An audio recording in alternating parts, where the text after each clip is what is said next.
Some say that's it, it's over, because according to plans presented by the EU Commission by Ursula von der Leyen on Wednesday, Russian oil supplies to the European Union are to be largely stopped by the beginning of next year, although there are a lot of discussions caused by Hungary, especially at the moment. The new support for Ukraine could be expensive for consumers and, for example, here in Germany, the economy. But what exactly is the EU Commission proposing? Specifically, according to the EU Commission, it is planned that after a phase out of 6 months, an import ban on crude oil will apply and that no more oil products will be imported by the end of the year. I talked about this in a video yesterday already, but we're going a bit deeper today. According to information from the German press agency, far-reaching exemptions are only planned for Hungary and Slovakia. These two EU countries are currently still covering a large part of their oil requirements, as I said, from Russia, and due to the lack of access to the sea, do not see themselves in a position to quickly develop other sources of supply. But what could this mean for German consumers like me, for example? Federal Minister of Economics Robert Habeck expects high price jumps. One of the reasons is that Russian oil must be replaced by probably more expensive alternatives from other countries. In addition, the conversion of refineries and delivery routes mean effort and costs. But hardly anyone dares to predict when and to what extent refueling or heating will become more expensive. The Petroleum Trade Association Fuels and Energy is very vague about this. It's rather unlikely that there will be no impact on prices at gas stations. However, the market and price development depend on many factors, including the dollar exchange rate and the decisions of the major producing countries. The German Federal Association of Consumers see it similarly. No one can reliably predict how prices will develop after an oil embargo decision, says the mobility expert Marion Jungblut to the German press agency. The oil market has always been sensitive and prices volatile. And energy expert Klaus-Jürgen Gern from the Kiel Institute for the World Economy dares to make the forecast. Drastic price increases would not be inevitable.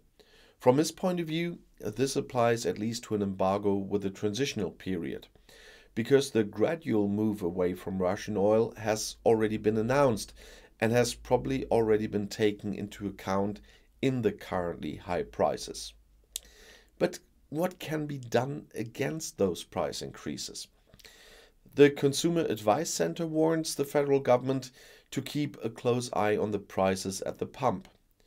They have to intervene if corporations want to enrich themselves in the crisis, says Jungblut, with a view to possible profits from sudden changes in the market situation. Just talking about windfall profits. The Market Transparency Office for Fuels and the Federal Cartel Office are required in this situation. The Cartel Office is already examining how the head of the authority, Andreas Mund, told the broadcaster The Welt. We are currently looking at this very closely in the fuel market for the simple reason we have very strong price increases here. The market at the petrol station level is transparent, but we also see that the prices at the refineries are maybe a bit decoupled compared to the price of crude oil, he says. And what's happening with the prices? Why are they so high? Where are the margins? Well, we are going to have a closer look at this market. The energy tax cut that was passed on June 1st in 2022 must be passed on to consumers on a one-to-one basis, the expert demands. A price moratorium should also prevent tickets for buses and trains from becoming more expensive. Saving energy is also important. At the same time, Jungblut really warns. Hamster purchases, that's what we call stockpiling, would unnecessarily increase the price or even lead to a shortage, so we advise against it. But what could the embargo in the end mean for the German economy here? The tremors are mainly in Schwedt in Brandenburg. There is the PCK refinery operated by the Russian state-owned company Rosneft, which has so far been dependent on Russian oil supplies. 1,200 people are employed directly in the factory, as well as hundreds of employees at suppliers and service providers on the site. But how dependent is Germany on Russian oil? Germany now sees itself reasonably well prepared. Without Russian deliveries, no oil crisis is to be expected. That's what Minister Habeck said recently.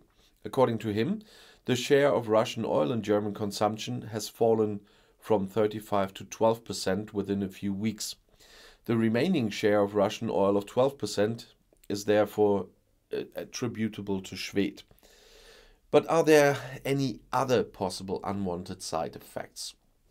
One risk is that an embargo will drive oil prices so high internationally that Russia will end up earning at least as much money with fewer exports as before. This could mean that oil becomes unaffordable for poorer countries. In turn, President Vladimir Putin could take advantage of this by selling Russian oil cheaper to poorer countries on condition that those countries do not participate in Western sanctions against Russia. Not all politicians in Brussels, but also in capitals like Berlin and Washington, are convinced that an oil embargo is currently the smartest idea. But why is the Commission in the EU nevertheless proposing this embargo? The great pressure from the public probably played a not inconsiderable part in this decision. Many people find it difficult to understand that more than 2 months after the outbreak of the war, the EU countries are still buying oil from Russia on a large scale and are thus indirectly supporting Putin's government.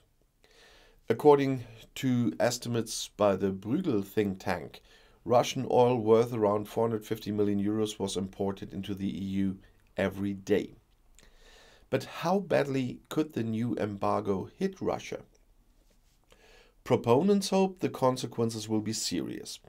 At the beginning of the year, Russia was still exporting half of its daily almost 5 million barrels of crude oil to Europe.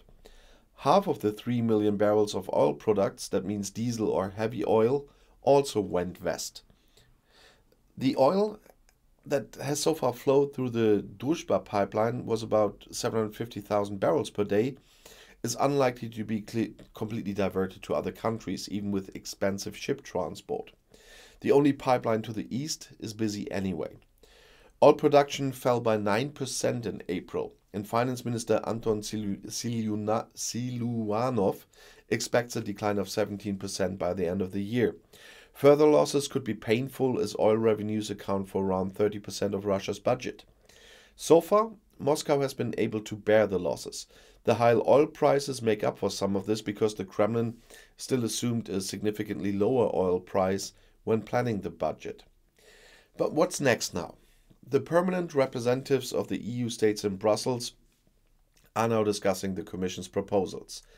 If there are no more major objections from the capitals, the embargo could then be decided in the coming days together with other new sanctions against Russia.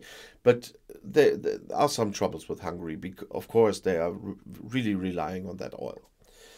But what other sanctions are also involved? In addition to the oil embargo, von der Leyen confirmed plans for punitive measures against other financial institutions. According to their information, they intend to decouple Sberbank, by far the largest Russian bank, and 2 other large banks from the international financial communication system SWIFT. By doing so, they will hit banks relevant to the Russian financial system and limit Putin's ability to further destroy. In addition, new punitive measures are planned against Russian state media and against those responsible for war crimes. So it's a very complex situation, and I know here also in the public and the local public, a lot of people are talking about we need embargoes now, we need gas embargo, we need oil embargo.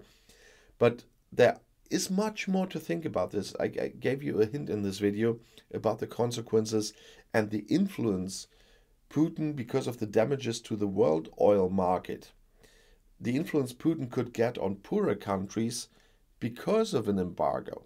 So we're not doing anyone a favor if that part would happen.